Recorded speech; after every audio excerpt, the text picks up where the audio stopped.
पिछले दिनों हमारी जो बिहार में सर्वे कर रहे हैं, एक अच्छा सर्वे जिनकी 2 रिपोर्ट आ चुकी है, एक रिपोर्ट पर हम लोगों ने वोट वाइब्स पर चर्चा भी की थी। उनका कहना, उनसे हमारी बात हो रही थी, अमिताभ तिवारी जो उसके उसके संस्थापक हैं, उन्होंने कहा कि अगर सिंपल गणित बताया उन्होंने कि अगर हम चिराग पासवान का वोट जोड़ देते हैं एनडीए में, 2020 का चुनाव हम ले रहे हैं, 2020 के चुनाव में चिराग पासवान अलग लड़े थे,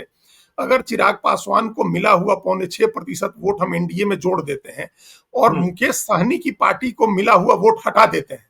जो पिछली बार वो साथ में थे एनडीए के, तो एनडीए के सीटों की संख्या 169 पहुंचेगी।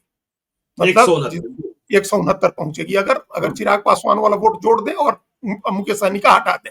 तो ये एक व्यवहारिक, अगर ऐसा हुआ रहता तो 2020 में इन लोगों को 169 सीटें रहती एनडीए को। तो ये एक आकलन भी है कि 36 सीटें तो चिराग पासवान ने नीतीश कुमार की पार्टी को ही हराई हैं, 35-36 सीटें, तो उतनी आप जोड़ दीजिए, कुछ और सीटें जुड़ जाती चिराग पासवान की, 169 सीटें होती।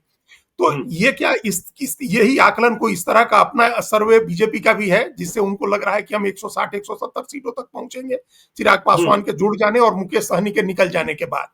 तो ये एक समझने की और आगे इस पर नजर रखने की जरूरत होगी कि बीजेपी आज अमित शाह ने जो कहा उसको रेक्टिफाई करती है या नहीं, उसमें कुछ सुधार संशोधन होता है या नहीं, फिर 225 का जुमला बोला जाता है या नहीं,